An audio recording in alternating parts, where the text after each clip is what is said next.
Here we go again. In this study, white is winning, but not so many pieces left. And if we in any way allow black's rook to sacrifice on this pawn, well, it's obvious that it's just a draw. So the objective here for white is to promote this pawn without black being able to sacrifice his rook on that. Can you find out how white is doing this?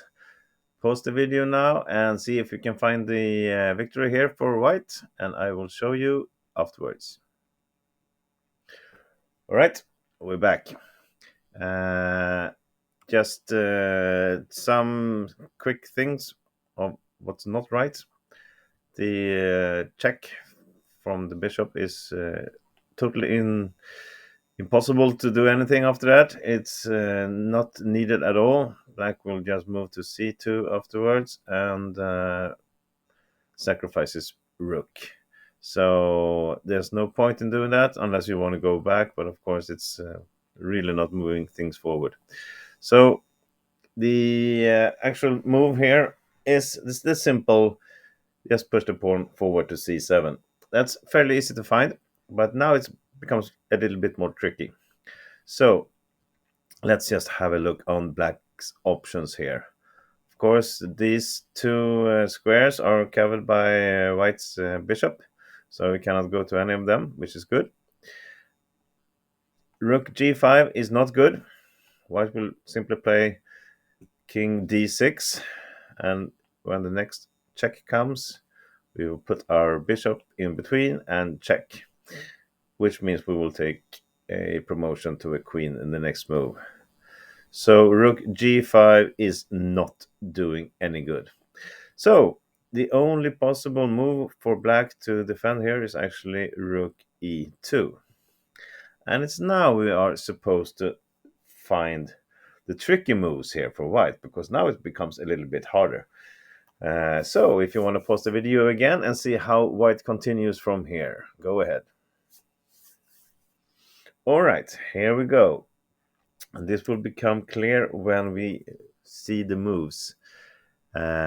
White is supposed to go to f6. He cannot go to d6 to get him closer to the pawn, because simply rook e8 will just let black stay here on the 8th line, and he cannot really do anything about this pawn. We cannot stop him from sacrificing.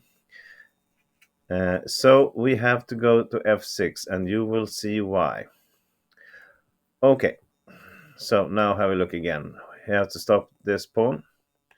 The simple rook f2 doesn't give us anything for black, because white will go to e7, and when the next check comes, same idea again. Put the bishop in between with a check and then promote.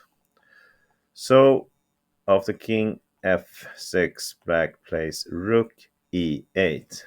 And now again, now it's really getting difficult to find the next move here for white.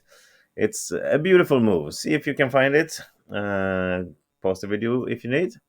And here it comes. The move here for white is bishop a4. We are not going to take check on e6. It's not giving us anything. We need to block the rook out. And you see here, if he moves to c8, then we have a check with a fork, and black will lose his rook. So he has actually 1, 2, 3, 4 different places to go with his rook, and we will look at all of them. Let's have a look at first f8. Well, we go to g7, and we cannot go back, and these all squares are done. It has to go to a8, and let's remember that, because it's the same idea wherever he goes. Then we go to f7, maybe he goes here, and it will come to a8 sooner or later. Or if he plays rook a8, h8 directly. We play king g7, and it has to go to a8. It's we only have three pieces: a king, a pawn, and a bishop. But still, all of these squares on the eighth line are occupied, except for a8. So, of course, what are we gonna do? We're gonna attack a8 also. So now all these squares everywhere. Let's do this again. All these squares are covered by white. This is just amazing. So black's only final try here. Rook a7, preventing us from promoting right away because of the pin to the king. But we have this brilliant move, bishop d7 check. The king has to move somewhere, and then we promote to a queen. And this is a easy win for white. Stockfish says here it's made in 15 moves at the most. So that was this cool problem here. With just the three pieces we have, we can block out the whole eighth line for black's rook, and he cannot even sacrifice on the pawn. And white wins. I hope you liked it. Press like on the video and come back for more. See you later. Bye bye.